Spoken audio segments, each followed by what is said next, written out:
2022. Nossos convidados deste programa serão Leandro de Oliveira dos Santos, do Conselho Tutelar aqui de Santa Cruz do Rio Pardo, e também, mais uma vez, recebendo o promotor de justiça, Dr. Marcelo Saliba, responsável pela vara da criança e adolescência do nosso município. Estamos no dia 18 de maio, que é o Dia Mundial de Conscientização e Combate à Violência Sexual contra Crianças e Adolescentes. Uma série de ações sendo realizadas em várias localidades, inclusive em Santa Cruz. Sobre elas e sobre a temática em si da violência contra a criança, a gente conversa com os convidados de hoje. Se você quiser participar, tirar alguma dúvida, opinar, mande para o 997726104 DDD 14. Quero dar boa tarde aqui para os convidados, começando com o Leandro, que é a primeira vez que está conosco aqui. Seja bem-vindo. Como vai, Leandro? Boa tarde. Muito obrigado pelo convite de vocês também, pelo espaço. E boa tarde a todos. Boa tarde ao doutor Marcelo também. E vamos conversar. Vamos conversar, né? Doutor Marcelo Saliba, mais uma vez, é um prazer tê-lo conosco. Seja bem-vindo. Tudo bem? Agradeço a oportunidade, Diego, mais um dia poder estar aqui. Violência sexual, vou abrir até um pouco mais, a violência contra a criança e adolescente pode ser de natureza psicológica, emocional, física e também sexual. Ainda há um entendimento por muitas pessoas de que o inimigo pode ser aquela coisa um tanto quanto cinematográfica, é um raptor, é alguém que vem de longe para agredir a criança, é um criminoso em série, mas as estatísticas e os especialistas, vocês que lidam no dia a dia com essa realidade da violência contra a criança, nos mostra que geralmente o inimigo mora ao lado, quando não dentro da própria casa. Queria começar falando um pouco sobre isso, da questão do ambiente, né? E onde se dá predominantemente, doutor, e também nosso convidado Leandro, os casos de violência contra a criança. Estatisticamente, o maior número de ocorrências acaba sendo com pessoas próximas, familiares, amigos, pessoas que têm algum vínculo com a vítima, né? Criança ou adolescente. Então você acaba tendo muitos casos envolvendo pais, padrastos, tios, irmãos, primos, vizinhos, amigos da família mesmo, né? Essa é a grande maioria dos casos que nós temos. Estatisticamente falando, no Brasil todo, no mundo e também em Santa Cruz do Rio Pardo. Então isso infelizmente acaba acontecendo. É muito difícil você ter casos em que a pessoa não tem nenhuma relação com a vítima e acaba acontecendo esse tipo de crime. Eu mesmo me deparei pouquíssimas vezes, acho que uma vez ou outra aí que nós tivemos uma situação assim. Mas via de regra, como você bem colocou, acaba acontecendo infelizmente dentro de casa e muito próximo à família. Ô Leandro, no Conselho Tutelar, como é que acontece uma abordagem, como é que chega uma denúncia geralmente a vocês? As pessoas podem fazer denúncias anônimas, há algum tipo de ação de busca ativa? Explica pra gente, até para que os ouvintes possam conhecer um pouco mais da ação do Conselho Tutelar. Sim, claro. Realmente essa é a proposta nossa essa semana, né? Também quanto das ações. É justamente isso, de que tem meios de fazer a denúncia. Tem o Disque 100, que é a maneira, que é o contato nacional, né? Que chega pra gente, o Disque 100. A denúncia no Disque 100 pode ser anônima, ela pode ser anônima também, só precisa apresentar os dados, né? O nome da vítima ou do agressor, do suposto agressor, com os dados básicos ali, endereço, região, onde estuda. E também no Conselho Tutelar também, tem o telefone que é o 3372-8362, aonde a pessoa pode estar ligando, fazendo a denúncia também, pode se identificar, ou se quiser manter anônimo, a gente mantém também anônimo, não tem identificador de chamada, o nosso telefone. E chegando a denúncia, a gente faz toda a busca, primeiramente, é a proteção daquela criança ou adolescente. Então a gente vai agir com toda a rede, vai acionar a rede toda, né, para estar apoiando, no caso, a gente está cercando essa criança para proteger ela. Aí, o primeiro fato é o quê? Afastar a criança do agressor, ela não ter contato mais com ele. Isso é importante. Numa denúncia, vamos colocar uma situação hipotética em que alguém entra em contato pelo telefone e diz, olha, há uma situação estranha acontecendo, uma movimentação diferente na casa ao lado da minha. A gente escuta grito, pode ser um sinal aí de que uma situação de violência esteja acontecendo. O Conselho Tutelar é acionado. Como é que dá essa ação? Vocês chegam na casa, vocês vão junto com polícia, como é que funciona isso aí? Sim, Quando é uma ação direta, igualzinho que a pessoa já está identificando o caso, a gente vai até a residência, né? Ou algum dos casos também, as pessoas já acionam o 90. Primeira polícia. Isso, primeira polícia. A polícia chega, a polícia nos aciona também já, pedindo apoio. Então, o caso envolvendo crianças, e a gente também vai lá. Então, aqui em Santa Cruz a gente trabalha muito bem, né? Em parceria com a polícia militar, civil, porque eles ajudam muito também. Então, a gente tem um bom apoio. Tanto quando a gente precisa, ou eles também, quando identificam, a gente consegue trabalhar bem. Doutor Marcelo, os casos que chegam também ao Ministério Público, né? Todos os casos acabam tendo também a manifestação, obviamente, do Ministério Público. O senhor pode trazer para a gente uma análise? Geralmente é denúncia que vem pelos telefones, são casos em que a polícia militar é acionada, são casos que muitas vezes professores dentro de escolas, de creches, acabam observando alguns indícios. Qual que é a realidade hoje de Santa Cruz a respeito desse cenário? Bom, dentro do Ministério Público a gente acaba recebendo de todos os lados, né? Sim. Eu recebo tanto por parte do Conselho, muitas vezes da própria Polícia Civil, da Polícia Militar, muito pouco, porque normalmente eles acabam já acionando esses órgãos. Da escola também pode acontecer a gente receber diretamente uma comunicação. Sempre que chega para nós uma informação dessa natureza, né? Ou pelo Disque 100 também, né? Sim. A pessoa faz lá e chega. Sempre que chega a gente aciona os órgãos de proteção. Normalmente a gente aciona o CREAS, que é um órgão que faz o acompanhamento, que faz a avaliação, ou o Conselho Tutelar, para ir fazer, né, até de forma mais reservada, sigilosa, ouvir as partes, saber o que está acontecendo. Porque, infelizmente, você tem muitas informações erradas, claro, informações mentirosas. Então não dá para você chegar lá causando muito mais transtorno e muito mais exposição daquelas pessoas. Então a gente aciona os órgãos, pede para eles, já sabem como agir, fazer de forma mais reservada essa avaliação, e aí você desenvolve todo um procedimento, né? Se for necessário, você passa a vítima, adolescente, criança, quem for, por acompanhamento psicológico, vê, faz uma análise, aí sim você desenvolve, né, e deflagra um procedimento. Se for o caso, o inquérito policial na delegacia, ouve-se partes e vai concluindo com base naquilo que se apura. Uma pergunta até mais ampla, que tem a ver com o direito penal brasileiro, doutor. A gente é muito preocupado muitas vezes com a questão da punição, né? E a vítima, não só desse caso em tela que a gente está falando, que é violência contra a criança, às vezes fica esquecida, ou não dá tanta importância para a vítima, e sempre mais a sede de punir, e óbvio que tem que haver a punição, você tem que ter responsabilização. Quando a gente fala de uma criança ainda, que é um ser vulnerável, existe essa preocupação muito grande em, sim, identificar eventuais agressores, punir, mas como cuidar, garantir a dignidade, a saúde, um tratamento. Como é que se dá quais são os mecanismos, os órgãos do poder público num caso de violência desse? Como é que essa criança é cuidada? E que caminho que ela vai ter a partir de um fato tão traumático como esse, pensando evidentemente em instituições, de que forma o poder público pode colaborar? Bom, quando você inicia um processo de investigação desse, você corre na delegacia de polícia, né, na Polícia Civil, toda a apuração do fato criminoso, o crime em si, né? Sim. Quem foi o autor, o que aconteceu, tudo mais. E nós, paralelamente, né, desenvolvemos um trabalho de acompanhamento pela rede municipal. CREAS, CRAS, principalmente o CREAS nessas situações. As técnicas, elas passam a fazer um acompanhamento, uma orientação da família, encaminhamento para acompanhamento psicológico, né? Não só dentro da rede, mas muitas vezes também junto ao setor de saúde, acompanhamento psiquiátrico. Sim. O que for necessário para você poder proteger, recuperar aquela criança, aquele adolescente, e dar, né, novos sentidos, novas orientações em relação à vida que ela vai ter após aquela situação tão traumática. Então, normalmente aqui em Santa Cruz a gente ataca e trabalha nessas duas situações em paralelo, a questão criminal e a questão de proteção da criança e adolescente. Em específico da violência sexual, são muitas ocorrências em Santa Cruz, são poucas, até num cenário mais amplo, o doutor tem essa ligação com outros municípios também, né? Que a gente pode desenhar um cenário regional. É um problema que ele tem piorado?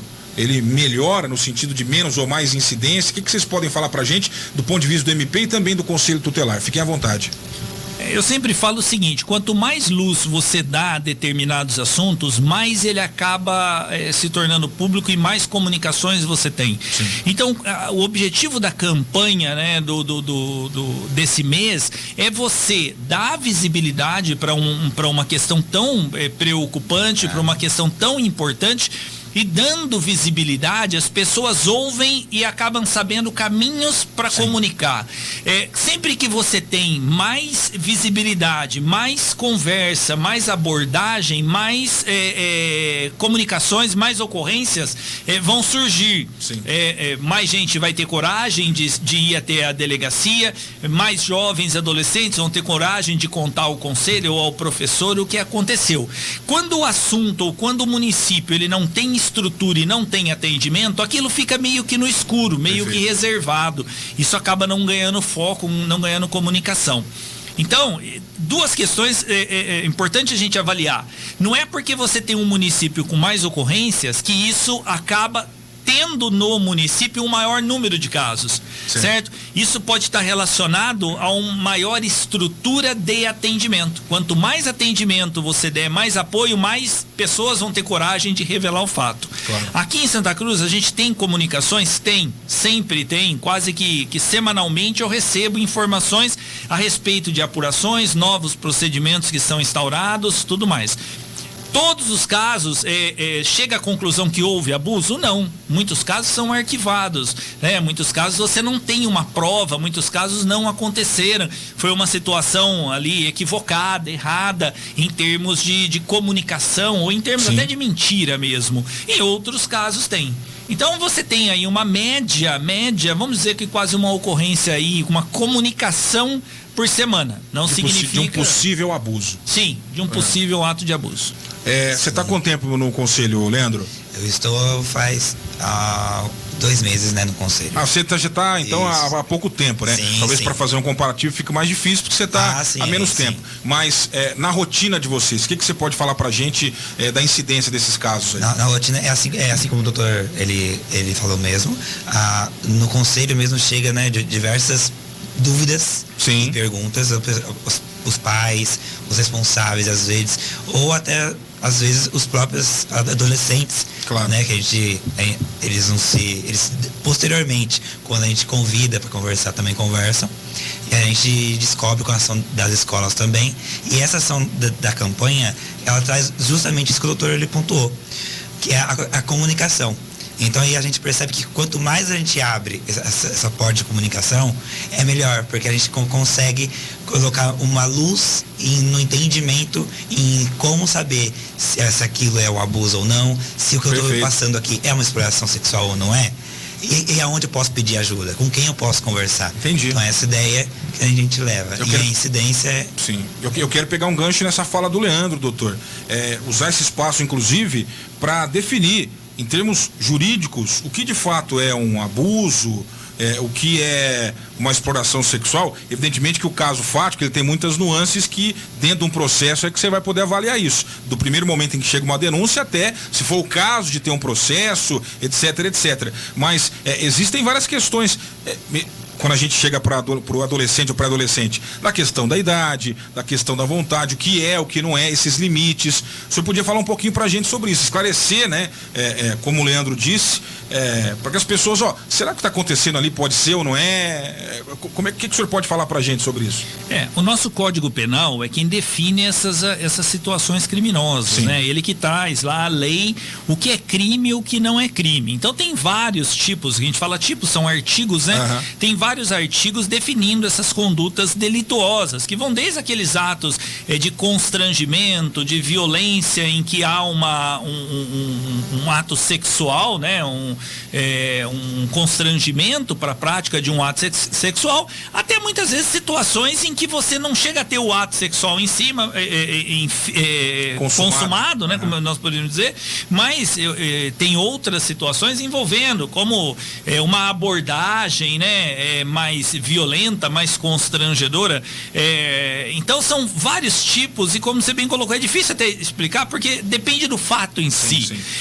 Sempre que a pessoa se vê vê diante de uma situação em que ela não quer aquilo, em que ela se sente ofendida, o objetivo, a ideia que ela tem que ter é buscar informação, melhor se informar a respeito daquilo, é conversar com o seu professor, é buscar um apoio dentro da rede escolar, buscar o conselho, buscar um órgão de proteção para você conseguir compreender aquilo. Porque o problema disso é que muitas vezes a pessoa não enxerga aquilo como abusivo. Uma menina de 10 anos, por exemplo. Agressor, né? Sim, não, uma menina de 10 anos, muitas vezes ela está mantendo uma relação com um adulto e ela, para ela, na avaliação dela, aquilo não é abusivo. Ela não consegue enxergar aquilo como abusivo. Mas aí, quando você começa a conversar, explicar, passar por um acompanhamento, você vê que aquela é uma relação abusiva, uma relação que tipifica crime. Claro. Então, o primeiro caminho é a pessoa buscar o apoio, buscar a informação, o esclarecimento, né? Quem está próximo, buscar orientar, buscar um encaminhamento para essas pessoas. E puxando um gancho agora a partir da sua fala, qual o peso da cultura de uma sociedade em muitas vezes jogar para debaixo do tapete casos como esse, muitas vezes coibir uma vítima, no caso do adolescente, de procurar ajuda? Eu sei que existem casos que envolvem garotos, garotas, né, violências de toda sorte, mas eu percebo que é bem comum casos envolvendo meninas, né? E aí até dentro de uma estrutura cultural, machista, a gente percebe que a garota às vezes se coloca ainda no papel de culpada, né, em alguns casos, por não ter por estar sofrendo a violência, né? Há um ciclo de violência que também passa por uma estrutura cultural que faz com que, além de vítima, ela ainda se sinta culpada por ter despertado, por exemplo, a intenção do agressor de alguma forma. Eu imagino que vocês devem lidar com esse tipo de situação no dia a dia, se puderem falar pra gente também. Sim, é até a questão do psicológico, né? Que, como a gente fala, é a questão da cultura, a pressão social, e é a questão também que o agressor faz em cima da vítima. Sim. Então ela cria ali, o agressor vai criar em cima da vítima todo um respaldo, por exemplo, né?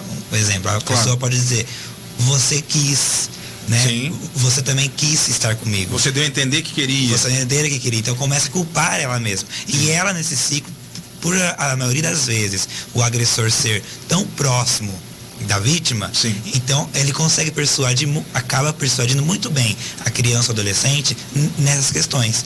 E é onde que muitas vezes ela se cala com medo, porque ou a família não vai acreditar, ou vão acreditar mais no que é próximo, um agressor, né? Por exemplo, é um tio ou um amigo super ali. Aquele amigo da família, boa gente, que vem todo fim de semana pro churrasco em casa. Justamente. É isso. Doutor, se quiser falar sobre isso. Não, é situação muito triste mesmo, né? Eu tenho vários casos assim, infelizmente, né?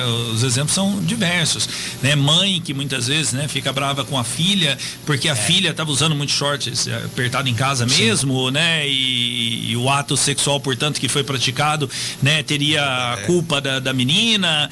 São várias situações nesse sentido. Por isso que o apoio, a orientação, ela é sempre necessária, e por isso que a gente sempre reforça a ideia que só há um canal para você conseguir esclarecer crianças e adolescentes, fortalecer crianças e adolescentes para saber enfrentar isso e saber identificar isso, que é a educação. Né? A educação é a arma contra todos esses males, contra essas violências, né? A educação nos garante a democracia, nos garante a liberdade e nos garante o combate à criminalidade. Então, se você tiver um ensino forte, se você tiver uma rede de educação preparada, crianças e adolescentes vão saber diferenciar o que é certo, o que é errado, e vão saber comunicar sempre que alguma situação errada acontecer, os órgãos competentes para que aquilo não se repita.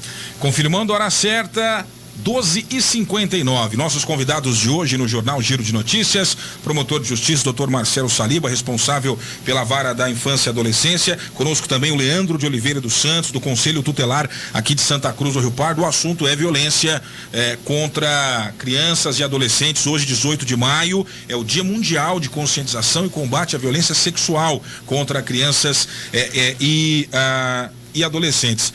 Educação, doutor, o senhor acabou de falar sobre isso.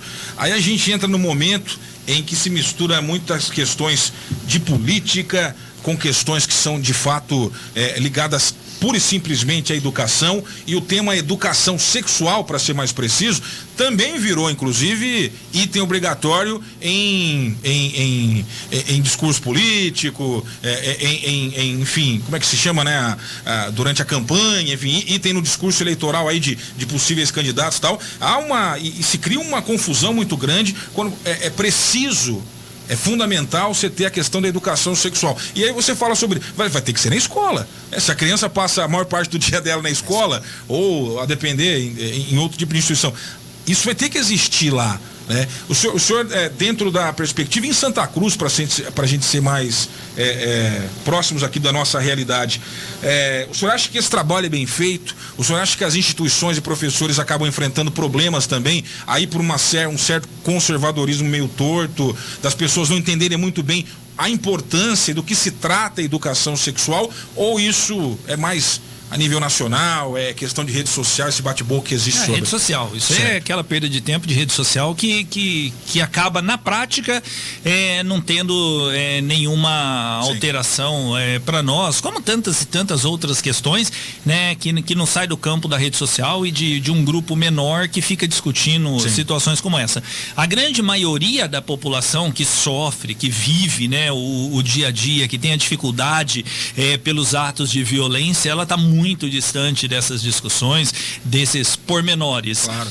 A nossa rede de educação, ela tem profissionais voltados para a educação. O professor, ele é voltado para dar aula. Ele tem uma formação nesse sentido, tem uma formação humana, tudo mais, mas ele não é psicólogo, ele não tem uma preparação para avaliar, fazer uma escuta mais qualificada de uma criança e adolescente. Ele pode saber acolher, até porque, sendo professor, ele sempre sabe acolher criança, adolescente, sabe ouvir, mas identificar, essa não é a função dele. Fazer uma escuta mais qualificada não é a função dele. Por isso até que a gente tem pedido e tem reiterado a tese que o setor da educação tem que ter um apoio de psicólogos e assistentes sociais dentro da rede, que desenvolvam trabalhos contínuos, trabalhos em grupo, projetos dentro da rede, né, preparando profissionais, escutando professores, escutando alunos, grupo de alunos. Não é fazer atendimento psicológico dentro da rede, não é fazer isso, mas é desenvolver um trabalho junto com os profissionais para prepará-los para enfrentar uma situação tão difícil e ouvir adolescentes. Fazer grupo de conversa, fazer trabalhos dentro das escolas, fazer trabalho dentro das atividades, muitas vezes numa atividade, né, ligada à sala de aula ou extra, né, fora de aula, né, da aula. Então são diversas situações que, amparados por esse apoio técnico, o profissional da educação vai conseguir ouvir melhor, identificar melhor os casos, se preparar melhor para essas situações. E ao mesmo tempo o adolescente vai saber o que é, como não é, o que deve fazer, o que não deve, mas sempre com o apoio desses profissionais dentro da rede pública. Uma curiosidade, nem sei se a palavra correta é curiosidade, mas a gente fala aqui da situação dos adolescentes, né? E aí todo esse trabalho de educação, de ter uma rede qualificada, de profissionais aptos a ter uma escuta qualificada, e como isso transforma essa realidade, permitindo caminhos para que ou outras pessoas ou a própria vítima consiga levar ao conhecimento das autoridades algum tipo de situação de violência que ela esteja vivendo. Mas eu imagino uma situação de crianças pequenas, muitas vezes recém-nascidos. Existem casos como esses em Santa Cruz do Rio Pardo. Eu imagino um problema ainda maior nesse caso. Como é que você consegue chegar à informação? Como é que se investiga isso quando acontece uma violência contra um recém-nascido, contra uma criança pequena? O que vocês podem falar pra gente? Quando chega as informações, a doutora, a gente passa, né? Para os órgãos devidos, né? Igualzinho a gente pede o apoio do CRES e encaminha para o Ministério Público, né, doutor? É muito raro, né? Situação envolvendo criança, né, com menor idade. Vamos colocar uma faixa etária aí até 4 anos, 5 anos. Eu peguei aí um caso ou outro na minha vida aí de promotoria e de fórum, sabe? São muito poucos casos que nós temos.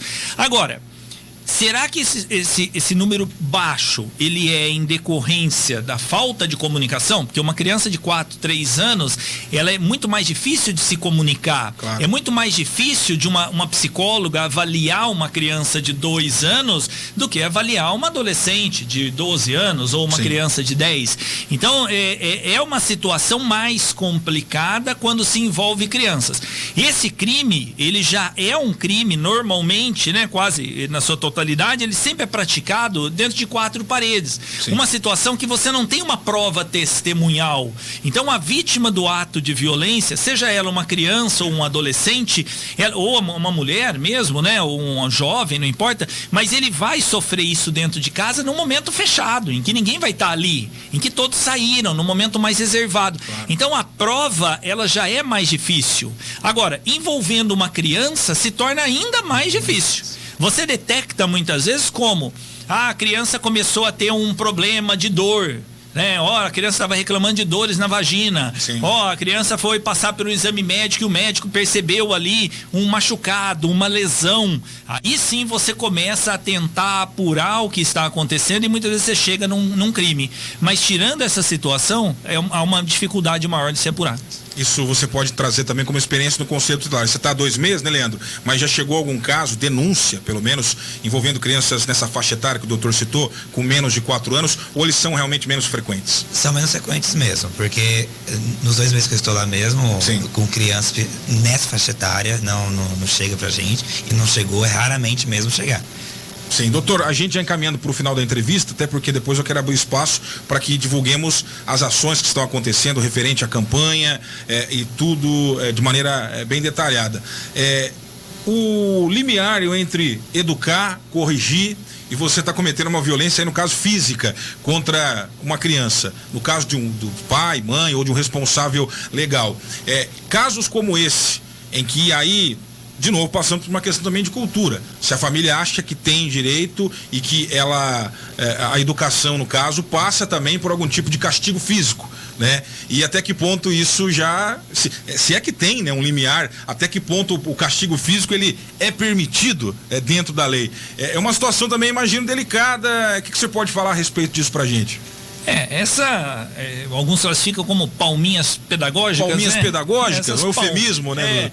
Essas palminhas pedagógicas, eu sempre falo, e já quando questionado, eu falo que não é algo que eu adotei, nem minha família, minha esposa, nós nunca tivemos essa situação, né, de agressão ou de palminha, o que quer que seja. Eu acho que isso não é necessário para você educar o seu filho. Contudo, algumas famílias ainda têm esse método, adotam tem isso na sua cultura como algo que é cabível, adequado, né, bater, tudo mais. É claro que quando as pessoas perguntam, a gente sempre fica preocupado com o limite, porque Exato. Se eu falar, olha, eu posso bater no meu filho, eu falar pode, eu não sei o que é o bater. Você vai tirar o couro da criança. Então, qual que é esse limite? Daqui a pouco o cara tá batendo com vara e ele fala, o promotor falou que podia, né? Lógico, tá dando chute.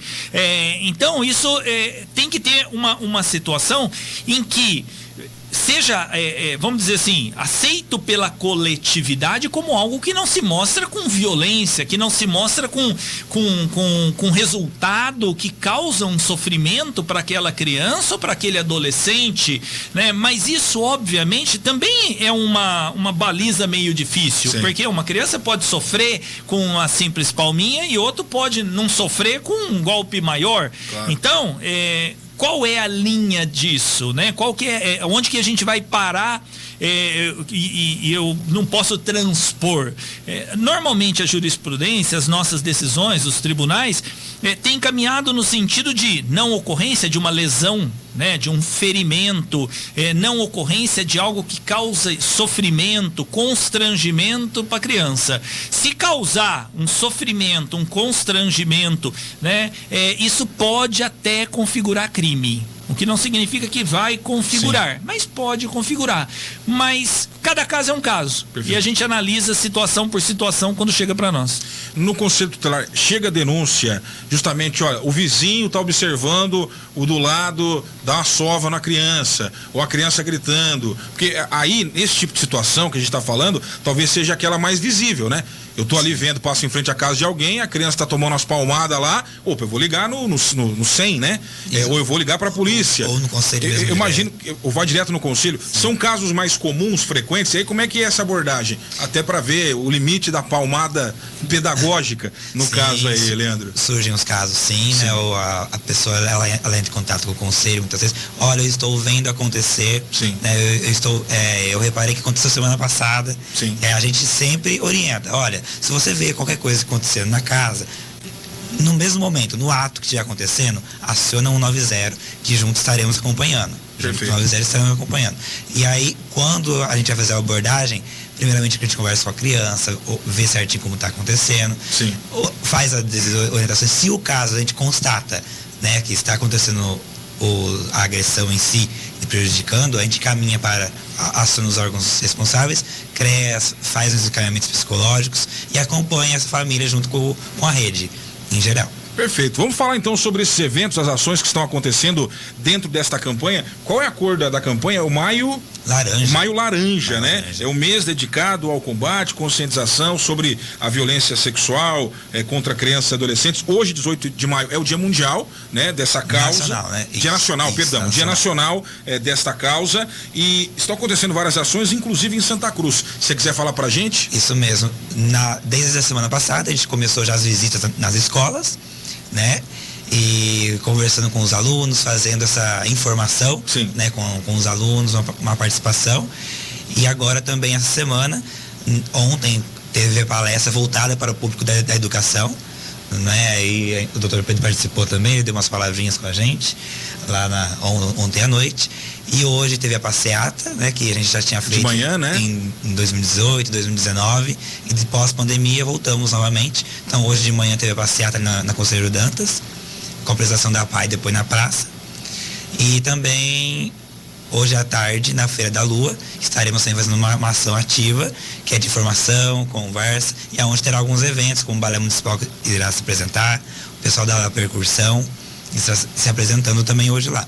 Perfeito. E aproveita e fala para mim, tem inscrição aberta para o Conselho Tutelar, é isso? Sim, estamos com inscrições abertas, né, que começou na dia 16. Tá. E isso que vai até em junho e julho, se não me engano. É uma vaga aberta para o Conselho, é isso? Tem uma vaga já disponível, tá, né? Tem uma vaga disponível, se não me engano, isso mesmo. E terá os suplentes, né? Perfeito. E quem quiser mais informações sobre essa vaga, inscrição, tem o telefone, onde procurar?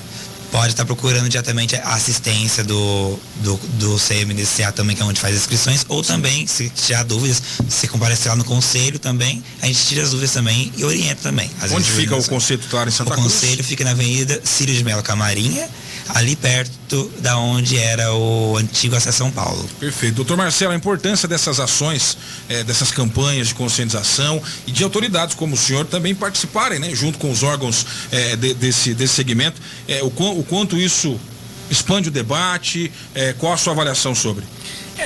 A campanha é como um despertar, né? Aquele despertador que toca uma vez por ano, sim, ali para nós, né? Para todo mundo se mobilizar, ou acordar um pouco mais, né? É óbvio que a gente não pode desmontar isso e cabe nesse momento as campanhas elas se materializarem em algo mais efetivo. O que nós vamos fazer depois, né? Toda a região está se mobilizando. Hoje tem São Pedro do Turvo, né? Tem Espírito Santo, tem aqui em Santa Cruz, tem Ourinhos, tem todo mundo está fazendo, excelente, mas a gente tem que pensar no depois, o que a gente vai fazer efetivamente para chegar a um resultado melhor no ano que vem. E eu acho que esse momento, quando todos se mobilizam e discutem, é muito importante. para a gente depois tentar respostas, tentar soluções. Eu até falei ontem lá aqui no evento, na Câmara, que a gente tem que buscar respostas positivas, né? Soluções para esse problema. Sim. Nós vamos acabar com a situação da exploração sexual? Não vamos. Nós vamos acabar com o ato de violência contra crianças e adolescentes? Não vamos. Né? Por mais que se tente, isso não vai acabar. Não existe uma solução mágica para isso. Então, qual é o caminho que nós temos que adotar? Nós temos que trazer isso para patamares tão baixos, né, que nós possamos controlar. E como é que nós podemos fazer isso? Fortalecendo os órgãos de proteção. Sim. E qual é o órgão de proteção para criança e adolescente mais importante? É a rede municipal de educação. Então, a rede municipal de educação, ela tem que se estruturar para ter projeto e atendimento o ano todo. Né? De maio a maio do ano que vem. De mês a mês, de dia a dia. E tem hoje já ou não? Se tem, eu não conheço. Sabe? Tem esses trabalhos que você colocou, de conscientização, do professor Sim. que faz, do professor que conversa, dessa situação de sala de aula, Você acha de educação que nós sexual. temos uma política pública na rede municipal de educação voltada a essa temática? Eu acho que nós tínhamos que ter algo mais fortalecido, Sim. sabe? Algo que fizesse essa conscientização, que tivesse esse foco como um assunto de suma importância. Nós temos dentro hoje da educação todas as crianças e adolescentes do município. Então nós teríamos que ter um trabalho constante, contínuo de educação, de apoio ao combate à exploração sexual, violência Sim. sexual e drogas, álcool, drogas, que é o que mais nos afeta.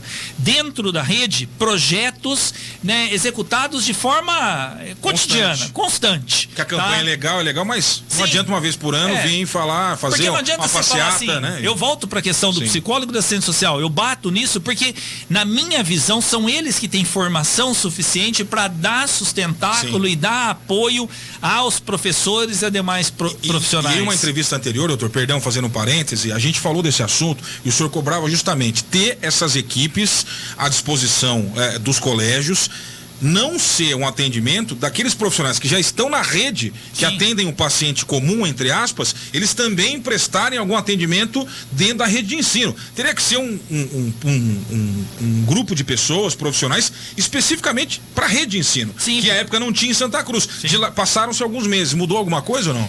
A prefeitura está tentando estruturar esse tipo de atendimento com alguns profissionais que já existem dentro da rede. Exato. Mas, ao que eu vejo, diante do imenso número de alunos que nós temos, isso não é tão fácil, certo? Porque esses profissionais, eles realizam muitas vezes o atendimento individual e a ideia não é você fazer atendimento individual. Então, quando começou esse debate, até houve um certo desvio daquilo que nós estávamos propondo. Alguns falaram, mas a escola não vai ter estrutura para fazer atendimento individual. Ninguém falou de atendimento individual. Sim. Ninguém falou de clinicar dentro da rede, né? Ninguém tem essa ideia. A ideia é que os profissionais desenvolvam projetos com a comunidade escolar, com pais, com mães, com padrastos, guardiões, quem for, Sim. com alunos, professores, serventuários, desenvolvendo cotidianamente, né, de forma corriqueira, de forma sempre ali estando, um tipo de trabalho que permita identificar situações como tal e gabaritar os profissionais para essa situação. Então é esse o objetivo. Mas eu tenho já a equipe. Tudo bem, então vamos para todos esses projetos. Quais são esses projetos? Dentro da sala de aula discute. Isso basta? Será que isso só tá tendo todo esse resultado? Porque isso é o que acontece no Brasil todo. Sim. Certo? Então, mas isso já basta. Então, tudo bem. Então, vamos tocar o barco pro outro lado, mostra para nós que é efetivo e a gente avalia.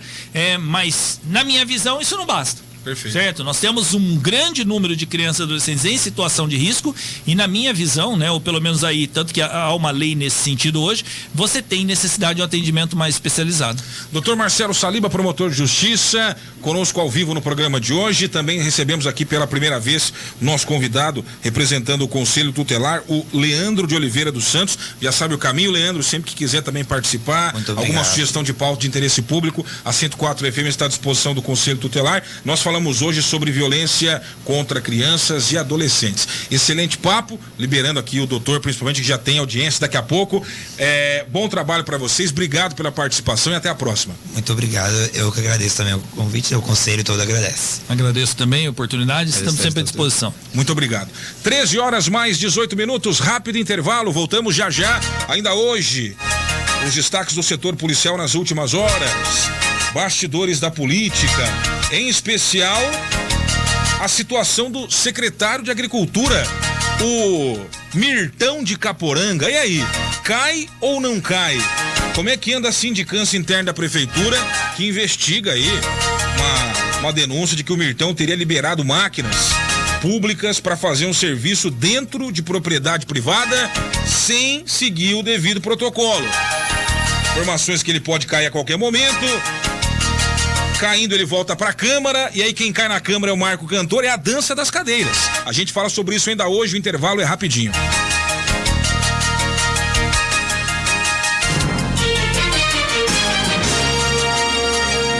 Giro de notícias. Finalmente um clube de benefícios completo. No aplicativo da Rede Corrente você aproveita tudo que um clube de benefícios completo de verdade pode oferecer. Descontos em medicamentos, exames e consultas médicas, ofertas exclusivas em passagens aéreas, cupons de descontos nas melhores lojas da web, preço justo em educação e lazer, conta digital com diversos serviços. Pensa que acabou? Entre no site redecorrente.com.br, conheça outras vantagens em virar um elo dessa corrente. Rede Corrente, seu universo na palma da sua mão.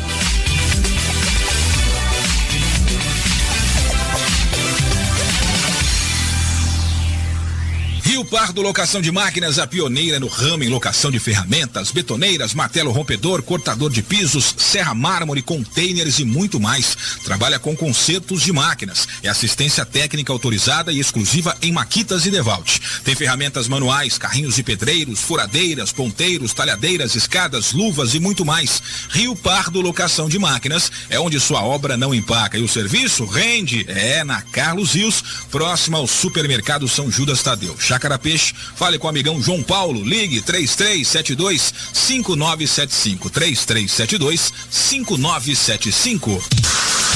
Casa dos Vidros, a mais completa. Oferece a maior variedade e muita qualidade em vidros em geral. E agora, Euroshow. Esquadrias de alto padrão, um novo conceito em esquadrias de alumínio. Casa dos Vidros, revendedor autorizado Euroshow, a mais completa em vidros com muita qualidade. Tudo em vidros. A Casa dos Vidros é muito mais eficiência em sua obra. Não se esqueça, vidro tem que ser original, tem que ser Blindex. Casa dos Vidros, à sua disposição. Orçamentos 3372-2099 ou 99610-0128. Na Conselheiro Antônio Prado, Rua do Cinema, 3372-2099 ou 99610-0128. A 44